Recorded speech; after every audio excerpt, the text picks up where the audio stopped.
10:30 นาทีประกอบพิธีทักษิณานุปทานครบรอบ34ปีมรณกาลหลวงปู่11 นาฬิกาถวายเครื่องไทยทานภัตตาหารเพลแด่พระสงฆ์12:30 นาทีมอบทุนการศึกษาให้นักเรียนจำนวน100ทุนขอเชิญร่วมเป็นเจ้าภาพ 1. เครื่องไทยทานถวายแด่พระสงฆ์ชุดละ 1,500 บาท 2. เจ้าภาพทุนการศึกษาทุนละ500 บาท 3. เจ้าภาพภัตตาหารโรงทานตามศรัทธาติดต่อร่วมบุญได้ที่พระครูวิสิทธิ์บุญญากรเจ้าอาวาสหรือพระสมศักดิ์ปัญญาวโรรองเจ้าอาวาสบัญชีธนาคารกรุงเทพสาขาตลาดแม่มาลัยเลขที่ 458-0-169-367 ชื่อบัญชีพระอธิการอินคำจิตตปุญโญ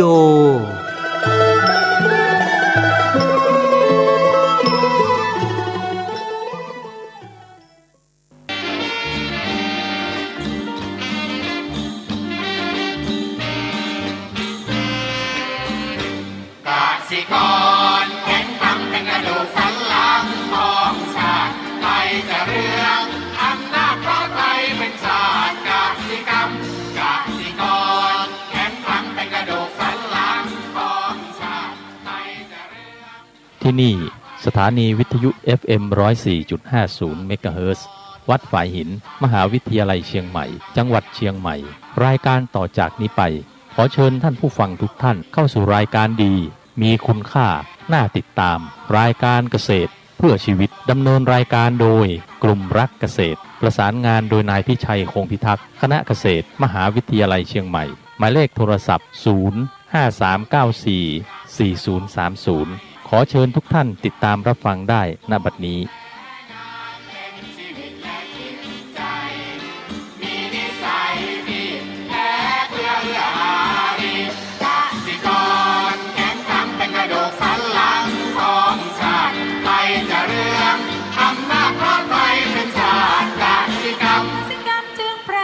เป็นหลักมันอาชีพสำคัญผู้ไทยที่ไร้สีใครจะเก็บไทยจะแข็งแรงทวีสวัสดีครับท่านผู้ฟังพบกับรายการเกษตรเพื่อชีวิตสำหรับวันนี้เสนอเรื่องถอยเพื่อพัฒนาแล้วลุกก่อนเข้าสู่รายการก็มีธรรมะมาฝากท่านผู้ฟังจากหนังสือพจนานุกรมพุทธศาสตร์เรียบเรียงโดยประเทศเวทีประยุทธ์โตมหาจุฬาลงกรณราชวิทยาลัยพิมพ์เผยแพร่ปี2533หัวข้อธรรมะวันนี้คือความไม่ประมาทความไม่ประมาทคือความไม่ประมาทถ้าบาลีก็คือว่าอัปประมาทก็คือความไม่ประมาท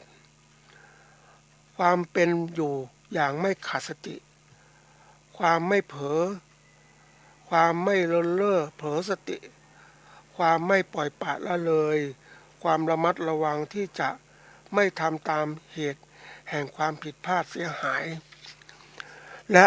ไม่ละเลยโอกาสที่จะทำเหตุ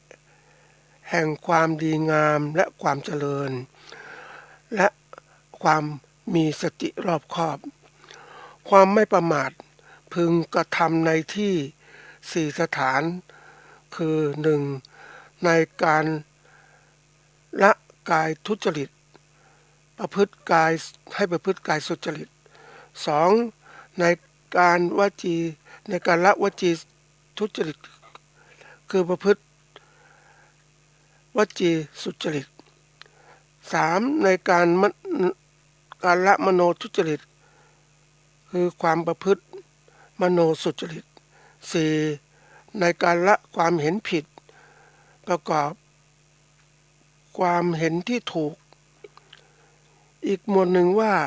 1. ระวังใจไม่ให้กำหนัดในอารมณ์เป็นที่ตั้งแห่งความกำหนัด 2. ระวังใจไม่ให้ขัดเคืองในอารมณ์เป็นที่ตั้งแห่งความขัดเคือง 3. ระวังใจไม่ให้หลงในอารมณ์เป็นที่ตั้งแห่งความหลง 4. ระวังใจไม่ให้มัวเมาในอารมณ์เป็นที่ตั้งแห่งความมัวเมาอันนี้คือความประมาทนะความประมาทนี่มันตัวสำคัญนะท่านผู้ฟังมันสร้างความเสียหายหลายๆอย่างในการดำเนินธุรกิจอย่างตัวอย่างของจริงนะท่านผู้ฟังเราไปเจอนักธุรกิจที่เขาคาดการณ์ว่าเศรษฐกิจจะดีอย่างงู้นอย่างนี้เขาก็ตุนซื้อสินค้ามาเพื่อจะขายตามปกติคือก็เรียกว่ามันเคยได้ขายได้กำไรแบบนี้เขาก็ทำต่อไปเรื่อยๆเขาไม่ให้ความสำคัญเกี่ยวกับสถานการณ์ในเศรษฐกิจที่มันเป็นอยู่ของประเทศไทยนะแล้วก็สถานการณ์เกี่ยวกับเรื่องของการเมืองการปกครองของประเทศที่เรามีปัญหาอยู่เนี่ยเขาคิดว่ามันไม่สำคัญเท่าไหร่หรอกเขาก็ซื้อสินค้ามาตุนมาขายนะคือเขาก็ไม่คิดมากคือว่าทำไปตามปกติเขานี่แหละนะแต่แล้วปรากฏเกิดโควิดระบาดนะโรคคือเขาคาดไม่ถึงนะเขาก็เลยพยายามระบายสินค้าคือสินค้าไว้เยอะเต็มหมดเลยนะในห้างของเขาเนี่ยนะอย่างยุคนี้ไปพบมาไม่มีคนเดินเท่าไหร่เลยท่านผู้ฟังไม่มีคนซื้อด้วยพยายามลดราคาสินค้าก็ยังไม่ค่อยมีคนซื้อเพราะว่าอะไรก็เขาผู้ซื้อไม่มีเงินนะคนไทยเราไม่ค่อยมีเงินและการงานก็ไม่ดีเศรษฐกิจไม่ดีการก็ขายไม่ดีเขาไม่มีเงินสดเขาก็พยายามที่จะประหยัดเพราะนั้นสิ่งที่เป็นสินค้าต่างๆเนี่ยเขาก็ค้าขายไม่ได้กว่าจะเปลี่ยนสินค้าเป็นตัวเงินเป็นกำไรบางทีอาจจะเป็นตัวเงินผู้ได้ทุนกลับมาอาจจะไม่ได้ก็ได้เพราะสินค้ามันเสื่อมราคามากสินค้าพวกเครื่องใช้ต่างๆก็เสื่อมนะโดยเฉพาะยิ่งสินค้าเกษตรเนี่ยท่านผู้ฟังที่อยู่ในห้างต่างๆเนี่ยก็คาดหมายว่าการบริโภคของคนจะเป็นปกตินะก็เลยดูพยายามที่จะระบายสินค้าโดยบางห้างนั้นเป็นสินค้าที่เรียกว่านำเข้าจากต่างประเทศเป็นสินค้าเพื่อบริโภคเพื่ออะไรต่างๆเหล่านี้มันค้าขายไม่ได้เพราะฉะนั้นนี่ตกอยู่ภาวะอะไรนะภาวะเสี่ยงกับการขาดทุนขายไม่ได้ก็ขาดทุนนะซึ่งคนกลุ่มนี้เขาก็มองในแง่ว่าเรื่องของการเมืองเศรษฐกิจไม่มีปัญหาเราก็คิดอย่างนั้นแต่เพื่อนคนหนึ่งที่เป็นนักธุรกิจจริงๆตั้งแต่ปฏิวัติเขาไม่ลงทุนเลยท่านผู้ฟังเขาเก็บอย่างเดียวบอกไม่กล้าลงทุนเพราะอะไรก็ไม่แน่นอนระบบบริหารจากคณะปฏิวัติมาก็ไม่สามารถที่จะทำบริหารประเทศได้เขาคิดเพราะว่าเขาสัมผัสกับทหารมาก่อนนะได้คุยกันเนี่ยบอกมันเป็นจริงตามนั้นเพราะนั้นวันนี้เขาก็ไม่ได้สต็อกสินค้าอะไรมากมายเป็นนักธุรกิจนะท่านผู้ฟังเขาก็สต็อกสินค้าประเภทที่ว่าไม่เสียหายมากนะก็ถือว่าปลอดภัยนี่ที่เล่าตัวนี้เพราะว่าอะไรคือคนเนี่ยมันเคยมีความสุขเคยได้รับผลกำไรก็เลยเพลิดเพลินในสิ่งที่เป็นอย่างเงี้ยได้เป็นอยู่อย่างเนี้ยก็เลยไม่ลืมไม่ได้ใส่ใจหรือตกอยู่ภายใต้ความประมาทว่าทุกสิ่งทุกอย่างมันไม่แน่นอนนะเวลาเราทำธุรกิจเราต้องดูให้ครบนะท่านผู้ฟังอันนี้เป็นตัวอย่างนะว่าเราทำธุรกิจใดก็ตามเราต้องดูเลยว่าตัวที่หนึ่งเนี่ยต้องดูผู้บริโภคเป็นยังไงบ้างสถานการณ์ผู้บริโภคจะมีเงินไหมจะบริโภคสินค้าเราหรือเปล่านะอันนี้เป็นตัวที่หนึ่งนะดูจากลูกค้าอันที่สองเนี่ยมาดูถึงระบบที่เกี่ยวข้องคือเศรษฐกิจการค้าขายเป็นยังไงสังคมเราเป็นยังไงวันนี้สังคมเราเป็นสังคมผู้สูงวัยแล้วเนี่ยคนเกิดน้อยนะก็ทำให้มีอะไรประเภทการบริโภคสินค้าก็ต้องแตกต่างจากเดิมอันที่สามคือการปกครองการเมืองและการปกครองซึ่งแย่งชิงประโยชน์อย่างนี้ผู้ปกครองก็ยังไม่มีคุณภาพพอในการที่จะพัฒนาประเทศเราเห็นเนี่ยเรามองคนให้ออกเวลาเราดูเนี่ยเราต้องมองคนให้ออกเป็นยังไงนะคนจะมาเป็นผู้บริหารประเทศจะเป็นคนยังไงบ้างเราต้องดูได้นะท่านผู้ฟังเวลาเราสังเกตแต่คนส่วนใหญ่ไม่ค่อยดูเรื่องบางเรื่องก็ไม่ดูบางเรื่องที่ไม่สมควรดูมันก็ไม่สมควรนะประการถัดมาคือเรื่องของสิ่งแวดล้อมคือสิ่งแวดล้อมที่เกี่ยวข้องคือ สภาพนะนิเวศวิทยาของประเทศมันเปลี่ยนไปหมดแล้วมันไม่ดีเหมือนเดิมจะไปคาดหวังฝนตกต้องตามฤดูกาลก็ไม่ได้มันมีหลายอย่างมันต้องเก็บมาคำนวณเวลาเราทำพวกนี้เก็บข้อมูลมาดูเป็นยังไงบ้างอันถัดมาคือตัวที่3เนี่ยก็คือตัวเรานี่แหละเราเองเป็นยังไงบ้างมีที่ดินทุนแรงงานการประกอบการหรือมีอะไรมีแผนงานต่างๆไหมนะมันต้องมีระบบเวลาทำงานการประกอบการเกษตรไม่ใช่ว่าทำไปเรื่อยๆเรื่อยๆโดยไม่ดูว่าเฮ้ยมันจะค้าขายใครมีทุนไหมแล้วถ้าขาดทุนไปปี2ปีจะมีทุนสำรองไหมมันต้องคิดอ่ะตัวนี้เราต้องฝึกนะท่านผู้ฟังมันไม่มีใครสอนในบทเนี่ยหลังจากนี้จะพูดถึงเรื่องตรงเนี้ยให้ท่านฟังแล้วก็เตรียมการไว้รองรับความเป็นไปที่เกิดขึ้นข้างหน้าเนี่ยวันนี้มีโอกาสรีบปรับตัวเสียก่อนนะว่าเราขาดอะไรบ้างอย่างที่เคยบอกไว้ว่าเราต้องการเป็นผู้ประกอบการเราก็ต้องมีความรู้เกี่ยวกับอะไรการเป็นผู้บริหารธุรกิจเนี่ยมันทำยังไงนะแล้วก็ถัดมาคือบริหารธุรกิจแล้วให้มีความรู้เรื่องนี้ถัดมาในสิ่งที่เราเกี่ยวข้องเนี่ยคือเราเป็นผู้ผลิตและผู้จำหน่ายเราต้องหาความชำนาญหาข้อมูลแล้วก็หาข้อมูลที่เกี่ยวข้องอีกมันมีอะไรบ้างนะสิ่งแวดล้อมต่างๆจะเป็นไปอย่างไรนะเราค้าขายกับคนในประเทศหรือต่างประเทศมีคนหนึ่งนะท่านผู้ฟังในสมัยหนึ่งก็ไม่สนใจไม่สนใจคนไทยเพราะว่าคนต่างประเทศมาเที่ยวเยอะแยะก็ค้าขายสินค้าอาหารการกินเอาใจกับคนต่างประเทศคนไทยไม่เอาเลยไม่สนใจบอกว่ามีรายได้น้อยนะเพราะว่าคนไทยไม่ค่อยมีเงินคนต่างประเทศมาเที่ยวจ่ายเงินจ่ายนี่เพราะนั้นก็มองเห็นว่าคนพื้นเมืองในคนในพื้นที่เนี่ยเป็นคนที่แบบระดับหนึ่งเขาให้ความสำคัญกับคนที่มาเที่ยวเขาได้เงินเยอะปรากฏว่ามีนักท่องเที่ยวมาเลยตอนที่บริการนักท่องเที่ยวเขาไม่สนใจคนพื้นเมืองเห็นไหมแต่แล้วไม่มีนักท่องเที่ยวมาแล้วไปคนพื้นเมืองเขาก็คนที่อยู่ในนั้นเขาก็รู้สึกว่ามันร้านนี้ไม่ให้ความสำคัญเลยก็เราไม่เข้าเลยปรากฏว่าเมื่อมีนักท่องเที่ยวมาพังไม่พังนี่คือตัวอย่างเพราะฉะนั้นเวลาที่เราทำธุรกิจเราก็ต้องหัดรู้หัดดูให้มันเข้าใจอย่าประมาทนะท่านผู้ฟังคนส่วนใหญ่ที่เสียหายกับความประมาทนี่แหละประมาทไปอย่างงู้นอย่างนี้คือไม่สนใจสถานการณ์เวลาต้องเขาเรียกโลกยุคใหม่เนี่ยคนทุกคนห้ามประมาทนะท่านผู้ฟังเพราะว่ามันมีสถานการณ์อะไรที่เปลี่ยนแปลงเร็วมากเลยนะเพราะนั้นตัวนี้จะสำคัญนี่มาถึงว่าตามหัวเรื่องของเราเนี่ยเราก็คือว่า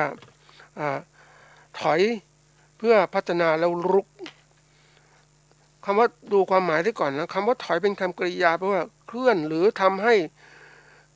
เคลื่อนไปข้างหลังเนี่ยถอยเคลื่อนไปข้างหลัง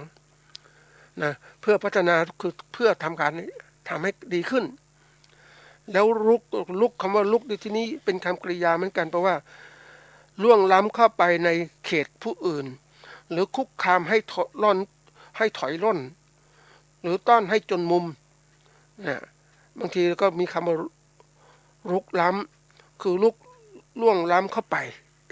นะเวลาเราทำธุรกิจเนี่ยเราก็ต้องคิดเสมอว่าคนส่วนใหญ่ชอบคิดนะทำให้มันก้าวหน้าตลอดเลยมันไปงุ่นเป็นขั้นนู้นขั้นนี้นะมันก็คิดอย่างเนี้ยนะเพราะว่าเป็นตัวอย่างเนี่ยคนก็ชอบคิดอย่างนี้ครับทีนี้มันลุกไปมันก้าวหน้าไม่ได้คนเราเวลาทำธุรกิจมันต้องคิดว่าเฮ้ยมันต้องมีเสี่ยงด้วยนะอาจจะไม่สำเร็จก็ได้นะเพราะมีตัวอื่นมาเกี่ยวข้องเราต้องคิดเสมอนะเราจะได้ไม่ประมาท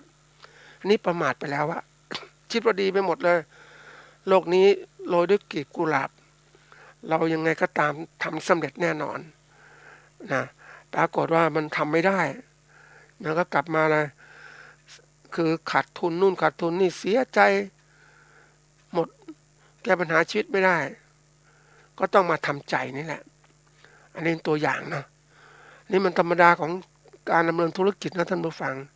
อย่าไปคาดหวังว่ามันจะดีทุกครั้งทุกคราวมันก็มีดีบ้างเสียบ้างขึ้นอยู่ความสามารถของเราในการจัดการตลาดคนที่เป็นนักธุรกิจจริงๆเขาเก่งนะทำได้ดูระบบของการที่เขาเรียกว่า วางแผนธุรกิจของเขาเนี่ยเขาก็ลงทุนนะธุรกิจนี้คือเป็นแนวหน้าของโลกทีเดียวในช่วงเกิดโควิดปุ๊บเนี่ยเขาทำยังไงเขามีธุรกิจการบินมีทุกอย่างเลยนะเขาขายธุรกิจการบินทิ้งเลยนะขายทิ้งเลยเพราะว่ายอมขาดทุนดีกว่าไอ้คนซื้อกับการบินจะดีขึ้นแต่คนนี้เขาคิดเลยว่าเมื่อเกิดโควิดระบาดคนจะไม่เดินทางคนจะแก้ปัญหาต่างๆไม่ได้มันก็จะลุกลามเพราะนั้นจะไม่มีคนโดยสารเครื่องบินเขาขายทิ้งถูกทางนะก็ตัดสินใจถูกทีเดียวเขาไม่ต้องรับผิดชอบเครื่องบินไม่ต้องรับผิดชอบแรงสิ้นพนักงานต่างๆนี่คือเอาตัวรอดไปแล้วขายพอมีกำไรแล้วอยู่ได้ไม่ขาดทุนแต่ถ้าคนซื้อไว้เนี่ยขายไม่ได้ขาดทุนเพราะมันไปไม่ได้มันหยุดหลายปีทีเดียวคนก็กลัวโควิดเพราะนั้นวันนี้จะเดินทางไปไหนก็กลัวเพราะนั้นคนเดินทางไม่ดีเท่าที่คนจะเป็นละเนี่ยก็เป็นปัญหาเพราะนั้นเนี่ยคือการที่เป็นนักธุรกิจต้องรู้จักเก็บข้อมูลที่เกี่ยวข้องให้มากๆแล้วก็หัดวิเคราะห์ดูว่าเฮ้ยอันไหนจะดีไม่ดีถ้าเราไม่รู้จักวิเคราะห์เนี่ยมันในการเลือกวิเคราะห์แล้วตัดสินใจเลือกในสิ่งที่ทำเส้นทางไหนจะไปก็ต้องดูเลยไม่ใช่ชักช้านะมันเป็นตัวอย่างนะท่านผู้ฟังเพราะฉะนั้นมันเป็นตัวที่เราต้องคิดคำนึงเพราะถ้าลุกไม่ได้ถ้าเดินถ้าก้าวหน้าไม่ได้ก็ต้องถอยใช่ไหมจะไปด้านข้างก็ไม่ได้ไปข้างๆสองข้างก็ไม่ได้ก็ต้องถอยมาอะไรเพื่อที่จะลุกเตรียมตัวหรือพัฒนาเนี่ยคือทำให้ดีขึ้นแล้วก็ลุกใหม่เหมือนการรบทำศึกสงครามนี่แหละเมื่อลุกไปแล้วไม่ชนะก็ถอยมาหาที่ตั้งใหม่แล้วก็พัฒนาเสริมสร้างความแข็งแกร่งใหม่แล้วก็จะลุกเตรียมตัวลุกต่อไปไม่ใช่ถอยหมดทุกอย่างไม่ใช่เดี๋ยวนี้ต้องเราทำธุรกิจมันมีพื้นฐานเดิมแล้วเราก็ต้องสู้ต่อไปมันขึ้นอยู่กับว่า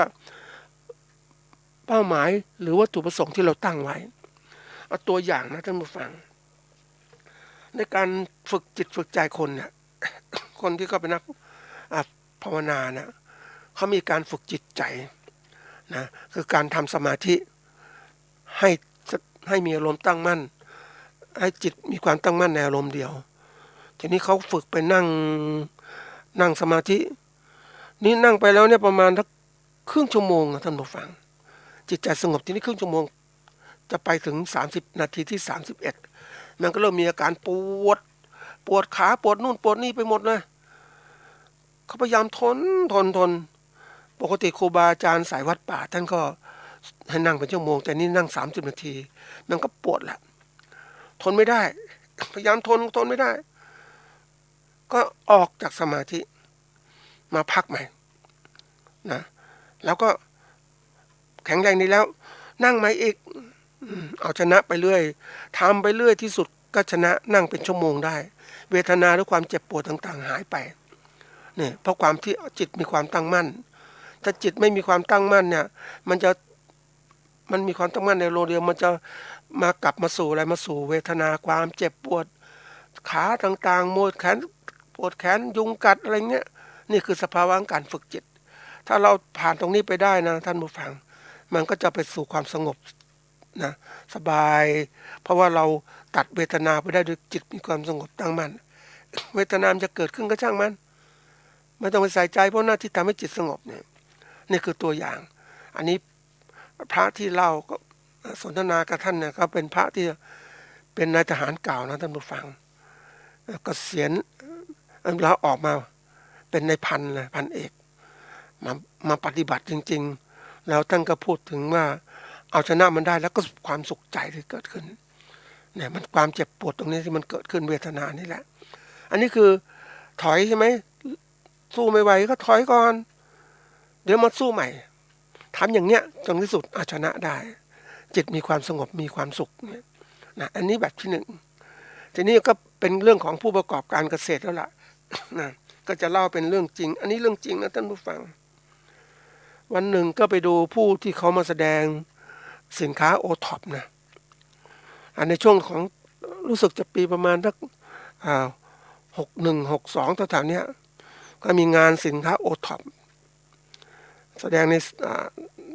สถานที่ดีมากเลยแ แต่คนไม่ไปชมอ่ะคนมีน้อย เพราะว่าอะไรในช่วงที่คนในปี22 พฤษภาคม 57มันปฏิวัติแล้วเศรษฐกิจเริ่มไม่ดีแล้วคนก็เริ่มรู้คนก็ไม่อยากไปดู แต่ทีนี้ผู้ประกอบการคนเนี้ยเขามาร่วมงานเพราะว่าทางภาคราชการเชิญไปให้มาร่วมงานโดยเอื้ออำนวยให้จ่ายค่าเดินทางจ่ายค่าสถานที่ให้หมดเลยขอให้เตรียมตัวมาแสดงเท่านั้นพอนะขายได้ก็เป็นของตัวขายได้ก็เป็นของผู้ประกอบการแต่ก็เตรียมตัวทุกอย่างนะแต่ก็ไม่ค่อยมีเงินทุนเท่าไหร่เพราะก็เศรษฐกิจไม่ค่อยดีแต่ก็พยายามลงทุนเพื่อจะสร้างสินค้าโอท็อปขึ้นมาเพราะว่าก็ได้โอท็อปมาแล้วเนี่ยแกพยายามรักษาตำแหน่งไว้แล้วก็มาแสดงก็ปรากฏว่ามาแสดงดีทุกอย่างนะท่านผู้ฟังร้านก็ดีอะไรก็ดีแต่ว่าค้าขายไม่ได้เลยอ่ะนะค้าขายไม่ได้เลยก็เลยคือก็ถามได้สนทนาว่าทำไมถึงมาแสดงนะเพราะว่ามาก็เดินลงทุนต่างๆมาอยู่ตั้ง 4-5 วันอย่างเนี้ยแล้วมาแสดงสินค้าก็ขายไม่ได้มันขาดทุนนะเขาก็บอกก็ทำใจแล้วล่ะเพราะว่าถ้าไม่มาแสดงเดี๋ยวก็เสียโอกาสนะแต่เขาก็เริ่มรู้ว่ามันค้าขายไม่ดีไม่มาก็ไม่ได้เขาก็เอาเงินไปลงทุนซื้อวัตถุดิบมาทำในกิจการโอท็อปมันขายไม่ได้จริงๆนะท่านผู้ฟังแล้วก็สนทนากันว่าเฮ้ยแล้วเป็นยังไงทางบ้านถ้าเศรษฐกิจไม่ดีอย่างนี้ทำยังไงปกติคนเนี่ยที่เขาเตรียมตัวเขาก็ถ้าเป็นอย่างนี้เขาไม่มากันหรอกแล้วก็ถามกันว่าแกจะทำไงขายไม่ได้ธุรกิจที่เคยทำอยู่นะไม่ได้เลยแกก็บอกไม่เป็นไรก็กลับไปที่บ้านนะในชนบทของแกนี่แหละยังไงก็ตามก็มีข้าวเปลือกในยุ้งที่เก็บไว้ได้ก็มากินเอาก็แล้วกันมันมาตำแล้วก็ให้เป็นข้าวสารนะพอกินเก็บผักอะไรกินอย่างเนี้ยคือนี่คือกลับไปสู่พื้นฐานเดิมจริงๆนะท่านผู้ฟังสงสารนะว่าธุรกิจของโอท็อปเนี่ยที่รัฐบาลคัดเลือกมาแล้วใช้เป็น SME นั้นก็คือว่าเป็นผู้ประกอบการขนาดเล็กขนาดกลางเพื่อจะให้เป็นขนาดใหญ่เพราะว่านี่คือการส่งเสริมให้เกิดผู้ประกอบการแต่ปรากฏว่าสถานการณ์บ้านเมืองไม่ดีปุ๊บมันไปไม่ได้อะเพราะฉะนั้นหดตัวจากที่จะเป็น SME จะเป็น OTOP ย้อนกลับไปเลยสู่พื้นฐานเดิมคือกลับบ้าน ไปทำธุรกิจที่บ้านคืออยู่แบบเดิมที่เขาเคยเป็นอยู่คือทำไร่ทำนาไปนะไม่ต้องออกมาอยู่ข้างนอกแล้วล่ะเพราะไปข้างในไปก็ไม่ได้แล้วไม่มีทุนแล้วก็ขายไม่ดีก็กลับไปอยู่อย่างนั้นแหละหาข้าวกินทำข้าวกินพออยู่เขาก็อยู่ได้ก็บอกว่าเขาอยู่ได้ทีนี้ผู้อำนวยการก็ถามคนอื่นที่เขาไม่เป็นชาวนาไม่เป็นมีพื้นฐานเนี้ยเขาอยู่ไม่ได้นะท่านผู้ฟังเขาว่าไม่มีข้าวเพราะทำอาชีพอื่นเศรษฐกิจค้าขายไม่ดีไปหมดนะเพราะนั้นที่โอท็อปต่างๆที่เป็นอยู่นั้นนะมันก็เสีย SME เสียหายเยอะมากเลยเพราะเศรษฐกิจไม่ดีซึ่งจากระบบของการเมืองของประเทศเศรษฐกิจไม่ดีอย่างเนี้ยมันพังเห็นไหมนี่คือการที่เราคาดการถ้าเขาเรียกว่ามีสติใส่ใจนิดนึงเหมือนนักธุรกิจที่เล่าก็คือว่าเขากลุ่มเนี้ยที่เห็นปฏิวัติตูมเขาไม่ลงทุนเลยอ่ะเขาบอกว่าผมรู้แล้วมันไม่แน่นอนอันตรายลงทุนไม่ลงทุนเก็บไว้ดีกว่ารอสถานการณ์ต่างๆไม่แน่นอนเพราะว่าการที่เขาดูอย่างนี้เขามองออกเพราะว่าเนื่องจากว่าการที่ทหารมาปกครองประเทศเขาเดาได้เลยว่าไม่มีความสามารถในการแก้ปัญหาเศรษฐกิจได้เนี่ยคือคนรุ่นใหม่นะท่านผู้ฟัง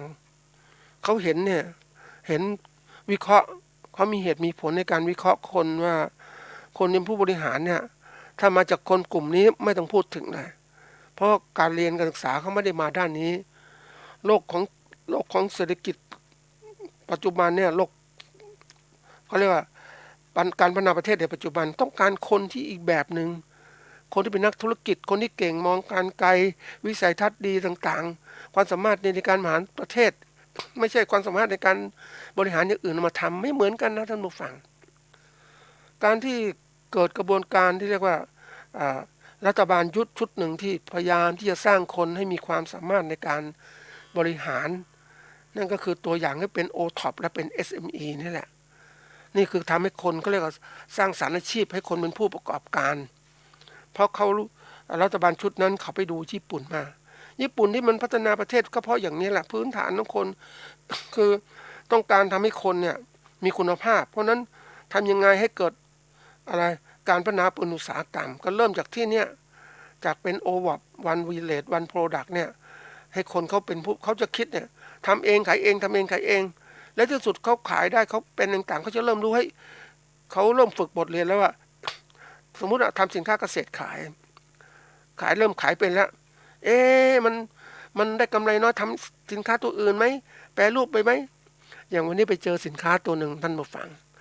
ก่อนเราก็คิดเหมือนกันนะคิดมานานแล้วเพราะว่ามันเป็นของแมลงอุตสาหกรรมคือพวกของแมลงกินได้คือพวกจิ้งหรีดนี่แหละนะที่เขาทำมาแล้วเราเคยกินจิ้งหรีดทอดอย่างเงี้ยมันแน่นอนจิ้งหรีดเนี่ยมันก็อร่อยนะท่านผู้ฟังถ้าทอดมันเนี่ยนะทีนี้ไอ้คนบางคนก็กินไม่ได้มันคนบางคนเขาไม่กล้ากินเพราะว่าอะไรจะกินพวกนี้ก็ต้องอายถ้าเป็นผู้หญิงเขาก็อายนะเขาก็ซื้อเสร็จถุงกระดาษไปนะห่อปิดไว้แต่จริงๆมันอร่อยจริงๆเขาก็ทำทีนี้เคยคิดถึงเรื่องของการที่ว่าจะแปรรูปจิ้งหรีดที่มันให้แตกต่างจากเดิมให้คนกินง่ายๆก็ปรากฏว่าคิดถึงระดับที่ว่าแปรรูปให้เป็นผงแล้วก็ใส่ถุงหรือไม่ทำเป็นแผ่นโปรตีนนั่นแหละนะให้คนกินเพราะพวกจิ้งหรีดได้มีคุณค่าทางอาหารสูงนะท่านผู้ฟังนะทีนี้ไปเห็นในร้านนี่เป็นแบบนี้ที่เกิดขึ้นมาเดี๋ยวนี้เขาทำแบบว่าเป็นจิ้งหรีดเป็นแผ่นอาหารแผ่นโปรตีนเพื่อเสริมคุณค่าทางอาหารให้กับผู้บริโภคที่ต้องการโปรตีนเขาก็ทำขายได้จริงนะท่านผู้ฟังแปรรูปขนาดนั้นมันก็เป็นตัวอย่างหนึ่งแล้วยิ่งโลกปัจจุบันเนี่ยเขามีการแปรรูปโปรตีนที่รวดเร็วโดยการที่ว่าสามารถผลิตได้ง่ายปกติไก่หมูหรือวัวต่างๆมันช้ามันต้องเลี้ยงนานปลาก็เลี้ยงนานแต่เขาก็ทำมาจากอะไรพวกนี้เขาเลี้ยงมาจากหนอนแมลงวันนะให้อาหารมันไปตัวหนอนท่านผู้ฟังก็รู้ว่ามันจะเจริญเติบโตเร็วนะเอาแมลงวันให้วางไข่ไปในอาหารอย่างเนี้ยเสร็จแล้วมันก็กดตัวฟักเป็นตัวหนอนน่ะก็กินมันโตเร็วโตเร็วก็เป็นหนอนคนนี้เขาก็รู้วัยมันขนาดไหนมันลอกคาบ1-2ครั้งที่1ที่2ที่3ที่4ทีนี้มันก็จะเข้าดักแด้แล้วนะจะเข้าเป็นตัวเต็มวัยแต่เขาก็เก็บมันก่อนที่มันจะเข้าดักแด้ก็ไปอบเอาล่อนไว้ก่อนเอาพวกเศษอาหารอื่นออกเพราะนั้นจะเป็นตัวหนอนสีขาวสวยทีเดียวแล้วก็ไปอบแห้งแล้วก็มาทำเป็นผงแล้วทำเป็นอาหารเสริมให้กับคนที่คนขาดโปรตีนนั่นแหละอันนี้เขาทำแล้วนะเป็นอุตสาหกรรมที่แบบคนส่วนใหญ่ไม่รู้มาทำอย่างนี้นะเพราะอะไรก็เขาก็ปิดเพราะในแง่ธุรกิจเขาก็ปิดบังว่าเป็นอาหารพิเศษแต่จริงๆก็คือว่ามันมาจากแมลงนี่แหละเป็นตัวอย่างอันนี้คือการคิดต่างๆมันคิดมองให้เพราะฉะนั้นคนที่จะทำเป็นผู้ประกอบการถ้าเริ่มจากการที่รู้จักลงทุนทำไปแล้วเนี่ยรู้จักการขายรู้จักการผลิตทีนี้มันก็รู้จักการเปลี่ยนแปลงสินค้าอย่างตัวอย่างเช่นไปเจอคนหนึ่งเนี่ยเขาก็ทำเกี่ยวกับพวกเส้นไหมนะท่านผู้ฟังทำเส้นไหมเอาทำเสื้อผ้ามาขายต่างๆเนี่ยทีนี้เขาก็คิดต่อจะทำยังไงดีแปรรูปเพราะขายผ้าไหมที่ไหนก็มีอยู่แล้วเขาก็เริ่มแปรรูปเป็นแบบสบู่เส้นไหมสบู่อะไรต่างๆที่พยายาม โปรตีนจากเส้นไหมมีคุณค่าสูงนะท่านผู้ฟังเขาแปลเป็นพวกเป็นเครื่องสำอางประเทืองผิวต่างๆนี่เป็นตัวอย่างคนที่เคยทำประกอบการธุรกิจเขาจะเก่งอย่างเนี้ยจากทำสินค้านี้ไม่ได้เขาเอาความรู้พื้นฐานจากการเป็นผู้ประกอบการไปทำสินค้าตัวอื่นนี่คือการสร้างคนเพราะฉะนั้นคนญี่ปุ่นเขาก็เริ่มที่ประเทศเป็นเจริญก็เพราะนี่แหละคนรู้จักคิดรู้จักค้าขายรู้จักมีกำไรและการมีกำไรก็กระตุ้นทำให้คนนั้นอยากจะทำต่อเขาก็เห็นช่องทางเพราะก็ศึกษาว่าจะทำอะไรจะค้าขายอะไรมองตลาดอยู่ที่ไหนเขาทำอย่างนี้พวกก็ได้ดีกว่าที่จะไปอยู่ในเขาเรียกว่าเป็นอะไรนะอยู่ในชุมชนอ่ะอยู่ในชนบทมันก็เลยไม่มีความคิดความอ่านในการมากมายแต่ว่าการเป็นผู้ประกอบการเนี่ยออกจากชุมชนมาอยู่ในสังคมเมืองกับชุมชนไปนั้นเขาได้มีความรู้มากมายเหมือนคนเดินทางไปต่างประเทศเขาเห็นโลกกว้างปุ๊บเขาก็กลับไปที่บ้านเขาก็เริ่มพัฒนาต่างๆดีขึ้นนะอันนี้เป็นตัวอย่างนะเพราะฉะนั้นการที่ผู้ประกอบการเนี่ยในต่างประเทศเขาสำเร็จนะเขาจากผู้ประกอบการเล็กๆก็กลายเป็นผู้ประกอบการรายใหญ่ทีนี้ประเทศไทยประสบปัญหาคือจากเป็น SME ก็ถอยล่นมาเป็นโอท็อปไปถอยล่นกลับไปอยู่บ้านอีกแล้วนี่คือการพักคือการถอยไปเนี่ยไม่ใช่ถอยแล้วหมดกำลังนะท่านนั้นบางคนถอยไปพักเพื่อจะฟื้นแต่จริงพักบางครั้งมันไม่ฟื้นแล้วมันหยุดไปเลยเงี้ยบางคนเข็ดไปเลยแต่นักธุรกิจเขาไม่ใช่อย่างนั้นเขากลับถอยไปเดี๋ยวเพื่อจะไปปรับปรุงพัฒนาสร้างกลยุทธ์มาเพื่อจะลุยใหม่เพราะไหนๆแล้วเนี่ยเขาเห็นแล้วเนี่ยคนที่เคยประกอบการนะท่านผู้ฟังยังทำการเกษตรเนี่ยเขารู้เลยว่าถ้ามัวทำการเกษตรเนี่ยเขาก็ได้เท่านี้แต่ถ้ากลายเป็นผู้ประกอบการเกษตรเขาจะได้มากกว่าอีกกำไรมากกว่าเห็นโลกมากกว่าเขาจะรู้ว่านี่คือตัวอย่างในกรณีของการพัฒนาเกษตรเนี่ยเกษตรกรมันอยู่กับพื้นที่เยอะมากไม่ก็ออกไปไหนเพราะอยู่อย่างนี้ทำไปเรื่อยๆเดี๋ยวมีพ่อค้ามาซื้อไม่เป็นไรจะมีพ่อค้ามาซื้อแต่เคยคิดไหมว่าไอ้พ่อค้าที่มาซื้อจากเราเนี่ยเขาเอาเปรียบเราเท่าไหร่เพราะนั้นทุกคนที่เขาพัฒนามันก็รู้เลยว่าจากการเป็นเกษตรกรพวกเขาเป็นผู้ประกอบการพวกเขาที่สุดแล้วเนี่ยเขาค้าขายด้วยตัวเองเขาก็เลยมีกำไรเขาไม่อยากไปลำบากเหมือนเดิมนะเพราะนั้นไอ้สิ่งที่มันฝังตัวเนี่ยคือคนที่มันเคยสบายท่านผู้ฟังคนก็เห็นเงินเห็นกำไรมากมายเพราะนั้นเวลาทำอะไรต่างเขาจะเริ่มคิดแล้วไปทำอย่างเนี้ยทำเหมือนเดิมก็ได้ชั่วโมงเท่านี้แต่ไปทำอย่างนี้ได้ชั่วโมงได้มากกว่านะมากกว่าเดิมอีกเนี่ยมันปลูกฝังความเป็นเขาเรียกว่าคุณค่าของตัวเองคุณค่าของเวลาเราจะทำอะไรที่มันอย่างที่เคยบอกว่าทำไมปกติเรามีความสามารถทำงานได้ชั่วโมงละ1,000แล้วเราไปทำงานชั่วโมงละ100หรือชั่วโมงละ10 บาทอย่างเงี้ยมันรู้สึกมันไม่ได้อะคนเคยได้อย่างนี้ปุ๊บนั้นก็เริ่มทำนี่แหละคือตัวอย่างการพัฒนาคนไม่มีอะไรนะท่านผู้ฟังที่จะพัฒนาคนได้นอกจากตัวเองนี่แหละตัวเองเป็นตั้งเป้าหมายอยากจะเป็นอะไรก็รีบพัฒนาเสีย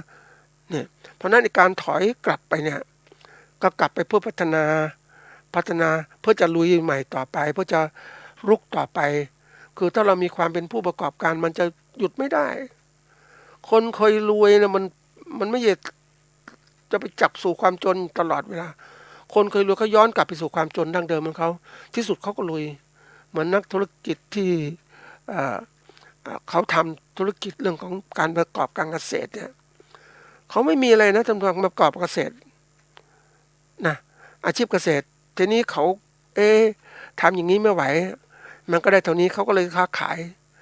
ขายด้วยนะทำด้วยผลิตด้วยค้าขายด้วยเพราะนั้นเขาได้กำไรเยอะมากขึ้นเขาเห็นโลกมากขึ้นเวลามีงานที่ไหนเขาไปแสดงเขาได้ลูกค้ามาอีกกลับมาอีกเขาก็ทำอีกที่สุดก็กลายเป็นผู้ประกอบการเกษตรจากขนาดเล็กขนาดกลางกลายเป็นขนาดใหญ่อันนี้มีโรงงานนะแล้วก็ขายสินค้าส่งไปยังประเทศจีนต่างประเทศอื่นๆอีกเยอะแยะนะเพราะว่าความสามารถที่เขามีอยู่มันมีจริงๆความสามารถคนนะถามว่ามันถูกจำกัดไหมถูกจำกัดถ้าผู้เป็นเจ้าของชีวิตนั้นไม่รู้จักไขว่คว้านะหาการพัฒนาเหมือนเรานะถ้าเราอยู่ในชนบทเราก็อยู่อย่างนี้ไปเรื่อยแต่ เราไม่รวยได้เพราะว่าเราไม่มีโอกาสที่ค้าขายได้ดีขึ้นแต่เราออกมาจากจังหวัดมาค้าขายเราจะเริ่มรู้แล้วยิ่งปัจจุบันเนี่ยมันเป็นโอกาสหนึ่งท่านผู้ฟังโลกเกษตรมันเปลี่ยนนะท่านผู้ฟังไม่เหมือนเดิมแล้วเพราะฉะนั้นถ้าเราไวเนี่ยศึกษาหาความรู้มากขึ้นมันเติบโตเร็วนะท่านผู้ฟังการเขาเรียกถดถอยทางเศรษฐกิจครั้งเนี้ยมันเป็นการสร้างบทเรียนได้นะถ้าเราอยากจะหวังให้เกิดให้ความร่ำรวยเกิดขึ้นก็ต้องเก็บบทเรียนทั้งหมดและการเก็บบทเรียนไม่ใช่ว่าจำสมองอย่างเดียวนะยุคใหม่ๆเนี่ยมันต้องมีตัวบันทึกเราเก็บสถิติเก็บข้อมูลต่างๆไว้ทำยังไงมันถึงจะรวยทำไงมันยากจนลงนะเก็บมาหมดเลยนี่ตัวอย่างเราต้องทำอย่างนี้เพื่อจะลุยข้างหน้าเพราะนั้นมันปรับกลยุทธ์ยิ่งโลกเกษตรยุคข้างหน้าที่เคยบอกว่ามันโลกของการพัฒนาเอาไปดูตัวอย่างท่านผู้ฟังที่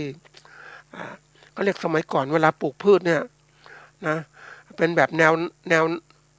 วนอนสมมติมีพื้นที่5 ไร่ก็ทำได้พื้นที่5 ไร่สมมตินะแต่เดี๋ยวนี้เป็นธุรกิจทั้งแนวนอนและแนวตั้งเลยนะคือจากพื้นที่ที่5 ไร่จะกลายเป็นว่าพื้นที่10 หรือ 15 ไร่เพราะว่าข้างบนก็มีอีกชั้นหนึ่ง2-3 ชั้นขึ้นไปเพื่อจะทำการเกษตรได้มากขึ้นนี่คือตัวอย่างเพราะนั้นพื้นที่เท่าเดิมแต่ทำการผลิตมากขึ้นนี่คือเทคโนโลยีชุดใหม่ๆที่เขาทำแล้วมันก็คุ้มค่ามากไม่จะเหมือนเดิมเรามีว่าเขาเรียกว่ามีทรัพยากรเท่าเดิมแต่เราสามารถทำให้มันมีคุณค่ามากขึ้นนะไปเห็นเขาทำเอาตัวอย่างนะท่านผู้ฟังปกติเรามีพื้นที่ดินพื้นบ้านนะพื้นที่ใต้ถุนบ้านสมมติมีเราวางกระถางนะวางกระถางถ้าเราวางตามปกติเป็นแนวราบเนี่ยมันก็ได้1 กระถางสมมตินะแต่ถ้าวางเป็นแนวตั้งเขาวางได้3 กระถาง4 กระถางทำยังไงเขาก็มีชั้นขึ้นมาทีละชั้นละชั้นแล้วก็ตั้งกระถางต้นไม้ไว้บนเห็นไหมมันวางได้เยอะใช่ไหมนี่คือเทคโนโลยีใหม่ๆในการขยายพื้นที่เองเพราะนั้นในระบบของการเกษตรยุคใหม่นะเขาก็พยายามพัฒนาพื้นที่น้อยแต่สามารถสร้างผลิตได้มากในพื้นที่เดียวกันเนี่ยนะอาจจะเพิ่มจำนวนชั้นให้มากขึ้นไม่พอพื้นที่เดียวกันเนี่ยผลิตได้หลายครั้งผลิตยังต่อเนื่องเลยไม่หยุดหย่อนเหมือนที่ไปดูฟาร์มไก่เนี่ยที่มันมีหลายชั้นนะเรียงเป็นแถวเพราะนั้นแต่ก่อนทำได้ชั้นเดียวนี้ทำ3-4 ชั้นทั้งหมดนะเพราะนั้นไก่จะเรียงเป็นแถวข้างบนเลยแล้วก็มีภาชนะกั้นไม่ให้เชื้อโรคมันลงมาข้างล่างเนี่ยเป็นระบบที่มันความคิดต่างๆมันก็พัฒนามาเนี่ยเราอยากจะพัฒนานี้ก็ต้องมาปรับปรุงไม่ใช่ว่าเราไม่เรียนรู้ต่างๆไม่ได้แล้วเพราะว่าโลกมันแข่งขันนะคำว่าลุกในที่นี้คือหมายว่ามุ่งไปข้างหน้านะเราต้องไปข้างหน้าเพื่อจะแข่งขันทางธุรกิจถ้าเราไม่มุ่งไปข้างหน้าปุ๊บเราถอยหลังไปเนี่ยมันอันตรายนะแล้วเราก็จะถูกเขารัดเปรียบเนี่ยมันทำการเกษตรไม่ได้แล้วเกษตรยุคใหม่เนี่ยเป็นเกษตรที่ทันสมัยคนประกอบการเกษตรต้องเป็นคนทันสมัยด้วยมีคุณภาพสูงประเทศที่พัฒนาเกษตรได้ดีก็ต้องพัฒนาคุณภาพของเกษตรกรให้เป็นผู้ประกอบการผลิตเองทำเองทุกอย่างใช้เทคโนโลยีต่างๆมาวันก่อนไปเจอ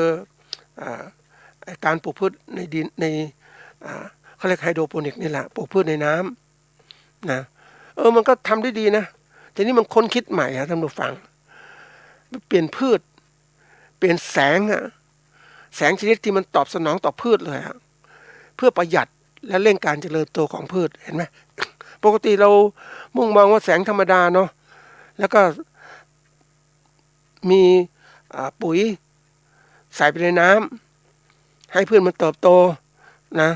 เดี๋ยวนี้มันมีการคิดใหม่เท่านี้ไม่พอเปลี่ยนแสงไปแล้วเปลี่ยนต้นพืชเปลี่ยนพันธุ์พืชอีกโอ้โหมันโตเร็วท่านผู้ฟังนี่คือตัวอย่างก็เล่าให้ฟังว่าไม่ใช่ถอยเพื่อจะเลิกไม่ใช่ถอยเพื่อพัฒนาแล้วลุกต่อนะทีนี้มาดูว่าทำอย่างไรนะในการที่เราจะต้องถอยนะแล้วก็พัฒนาแล้วก็ลุกไปใหม่เนี่ยก็มี หัวข้อที่จะบอกท่านก็คือมีประมาณสัก4หัวข้อที่จะมีประโยชน์ในยุคเกษตรที่ถดถอยแบบเนี้ยอันนี้เกษตรถดถอยไม่ใช่พูดยังไงคือมันรู้ไปข้างหน้าสถานการณ์วันนี้มันน้ำท่วมเกษตรกรผลิตพืชผลมาขายไม่ได้ราคามันหมดทุกอย่างแล้วจะทำยังไงก็มันก็ต้องอย่างที่บอกทำอะไรไม่ได้เลยนะก็ต้องทำใจทำใจที่ก่อนมันหยุดนิ่งมีความสงบสงบและสติปัญญาค่อยๆมีขึ้นค่อยๆพิจารณาหาทางแก้ใหม่นะอันนี้คือข้อที่หนึ่งเนื่องจากว่าสถานการณ์ทำไมต้องถอยบางคนบอกถอยไม่ได้ต้องลุยเพราะนั้นไปไม่ได้เพราะนั้นต้องทำข้อหนึ่งก็คือว่าทำใจให้ได้เสียก่อนนะในการที่ทำใจที่นี้คือหมายความว่ามันเสียหายธุรกิจมันเสียหายแล้วเนี่ยมันขาดทุนมันอะไรต่างลงทุนไปแล้วขายไม่ได้ราคาเพราะนั้นมันก็ต้องทำใจเหมือนน้ำท่วมข้าวท่านผู้ฟังยังจำไม่ลืมเลยน้ำท่วมนาข้าวนี่กำลังตั้งท้องท่านผู้ฟังน้ำมันท่วมแล้วมันไม่ยอมลงปกติน้ำหลากมันจะลงเร็วใช่ไหมนี่ไม่ลงเป็นเกือบเดือนอย่างเนี้ยข้าวก็ตายแต่ข้าวพันธุ์ดีพวกแถวอยุธยาเนี่ยเขายังอยู่ได้ป้องเขาเรียกว่าไอ้พวกของระหว่างปล้องมันจะมีเขาเรียกว่าเป็นเนื้อเยื่อที่จะเริ่มโตได้เร็วมันขยายตัวมันก็ต้องต้นพืชมันก็เป็นสิ่งมีชีวิตมันก็ยืดปล้องเขาเนี้ยเซลล์ขยายตัวทำให้ป้องมันยืดขึ้นมันก็ทำให้ต้นข้าวลอยน้ำได้ก็สังเคราะห์แสงอยู่ได้เห็นไหมแต่ต้นข้าวพันธุ์เดิมๆที่มันอยู่นั้นมันยืดไม่ได้น้ำท่วมตายก็ต้องทำใจดูมันก็ไม่รู้ทำในยังไงท่านผู้ฟังน้ำมันท่วมไปเนี่ยมันก็เป็นทุ่งน้ำไปหมดนะไม่จะทุ่งนาเป็นทุ่งน้ำแล้วก็ต้นข้าวก็ตายหมดทำใจยังไงมันทำอะไรไม่ได้แล้วไม่เป็นไรเดี๋ยวปีหน้าว่าใหม่เอาสิดูสิคิดถึงปีหน้าแล้วให้มันผ่อนคลายไงเพื่อเราจะได้ไม่เครียดกับมันอันนี้คือตัวอย่างนะนี่ก็ทำใจได้แล้วก็ลุยใหม่เหมือนกันธุรกิจวันนี้ค้าขายไม่ได้รัฐบาลก็ไม่ได้ช่วยอะไรเราก็พยายามต้องทำในการประกอบการธุรกิจท่านต้องจำไว้เสมอนะอย่าไปหวังพึ่งพาคนอื่นจนก็ลืมความสามารถตัวเองเราพึ่งพาก็ได้แต่ก็หยุดตัวเองไม่ได้ต้องพยายามหาทางออกด้วยตัวเองเตรียมไว้เสมอนะเพราะว่าการพึ่งพาตัวเองหัดพึ่งพาตัวเองทำให้เรานั้นหาทางแก้ด้วยตัวเองนะไม่ใช่ว่าให้รัฐบาลมาช่วยตลอดแล้วรัฐบาลไม่ช่วยทำไงแล้วก็ตายสิใช่ไหมวันนี้ต้องฝึกให้ตัวเองแข็งแรงนะข้อที่สองเนี่ยก็ต้องมาทบทวนดูว่าสิ่งอะไรก็ต่างที่มันทำให้เราขาดทุนในที่เนี้ยแต่ละตัวมันเป็นปัจจัยเขาเรียกปัจจัยการประกอบการเกษตรนะอย่างการผลิตก็มีปัจจัยคืออะไรคือพันธุ์พืชพันธุ์สัตว์ตัวอย่างเนาะอันที่สองที่ดินโรงเรือนสิ่งแวดล้อมต่างๆอันที่สามวัสดุที่เราจะใส่ไปพวกปุ๋ยสารเคมีฆ่าแมลงหรืออะไรต่างๆเนี่ยที่เราจะใช้อันที่สี่การจัดการเรามีเทคโนโลยีใหม่ๆไหมในการจัดการให้พืชเจริญเติบโตนะอันที่ห้าเทคโนโลยีในเรื่องการจัดการเรื่องของว่าเกี่ยวกับผลผลิตจะเก็บรักษาอย่างไรอย่างนึกถึงเกษตรกรเนี่ยที่ไปดูเข้ามานะท่านผู้ฟังเป็นเกษตรกรทำนาแต่ก่อนเราทำนาเราจะมียุ้งฉางที่เก็บไว้นะข้าวเราขายไปเฉพาะส่วนที่ต้องการเอาเงินมาใช้บางส่วนก็เก็บไว้เพื่อราคาดีจะมาขายแล้วเก็บไว้กินเพราะข้าวเปลือกเก็บเป็นง่ายแต่เป็นข้าวสารเนี่ยมันอันตรายเพราะจะมีพวกของ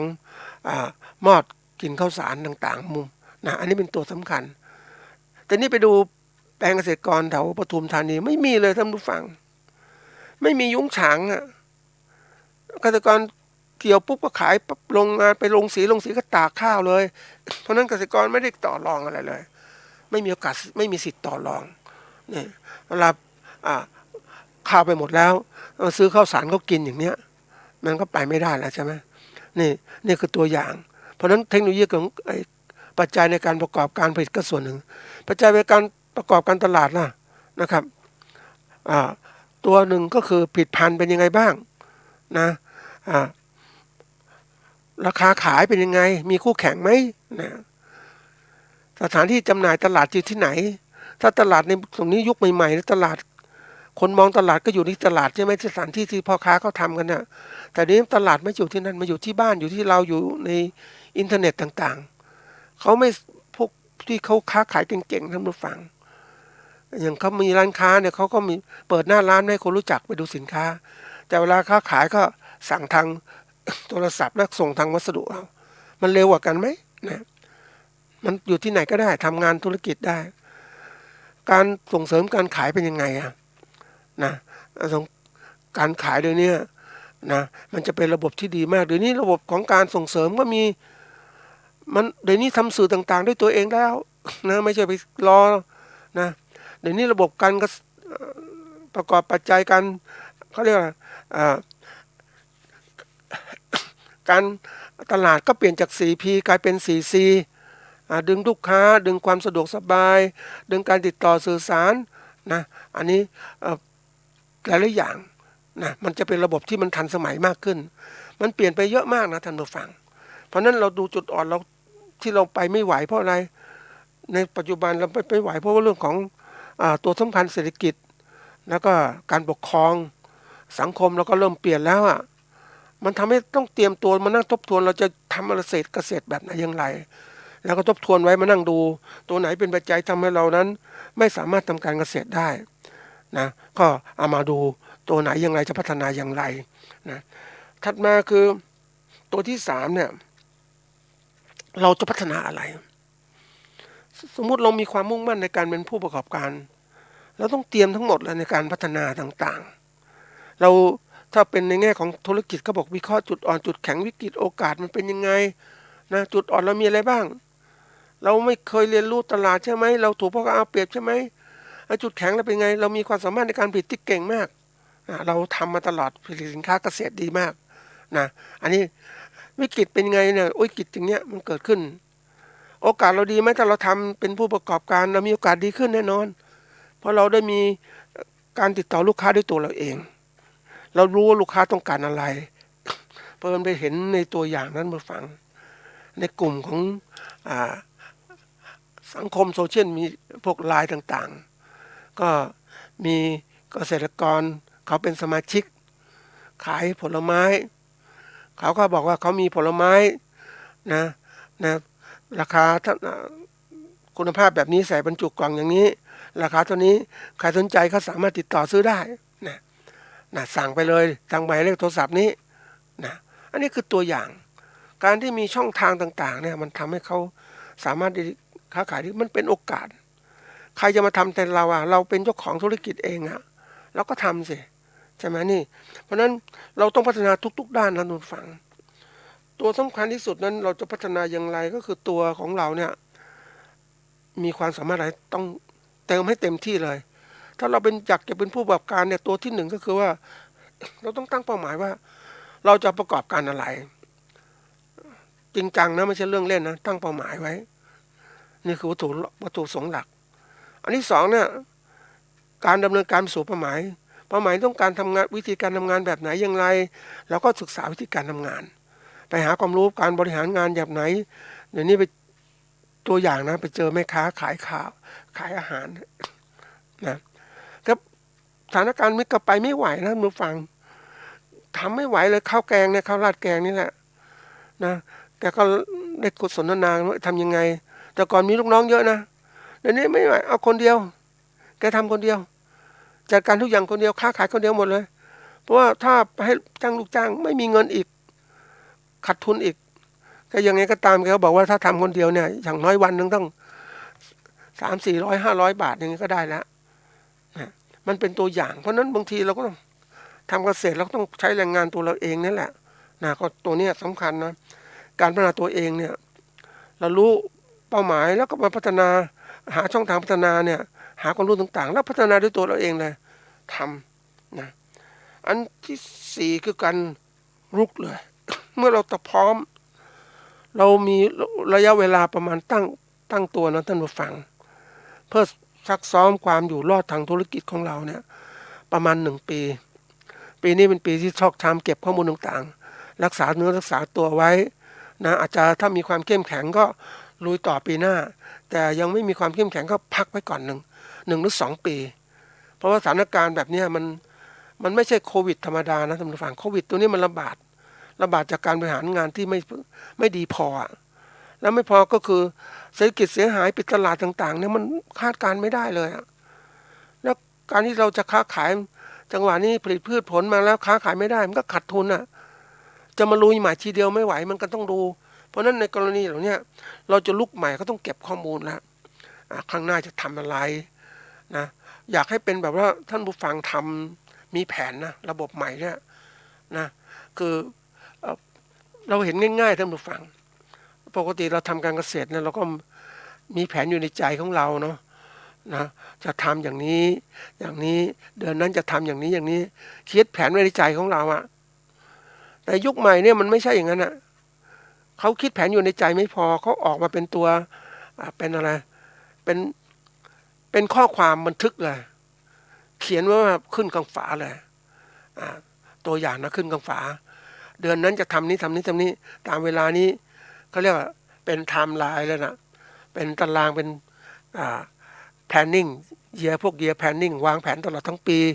ทำอะไรบ้างนี่คือแบบนี้ท่านผู้ฟังเพราะอะไรเขาให้ความสำคัญกับเวลาเราล้มแล้วลุกล้มแล้วลุกแล้วเมื่อไหร่จะสำเร็จเพราะนั้นเราล้มครั้งเดียวพอแต่เราลุกแล้วเดินไปได้ไกลเลยเราไม่ล้มอีกแล้วเพราะเราต้องหาความสามารถของเรานึกถึงหมอฟันท่านผู้ฟังหมอฟันเนี่ยเขาจะทำฟันกับคนไข้นะเขาก็ทำแผนไว้ช่วงนั้นถอนฟันช่วงนี้ใส่ฟันเตรียมแผ่นทำฟันปลอมใส่ฟันลงไปมีเวลาทำเป็นตารางนะ1 เดือนต้องทำอะไรบ้างนัดกับคนไข้เป็นชั้นๆเพราะว่าทุกเวลานาทีเขามีค่าเขาก็รีบอยากพัฒนาอย่างนี้เราเองนะท่านผู้ฟัง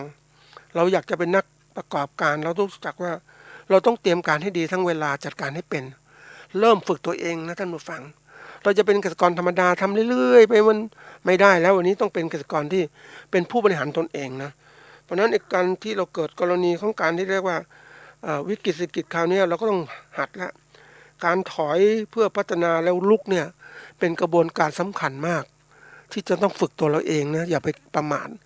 เพราะนั้นถ้าเราประกอบอาชีพเกษตรต้องเป็นอย่างนี้นะแต่ถ้าเราท้อถอยเลิกไปก็ยากลำบากแล้วนะ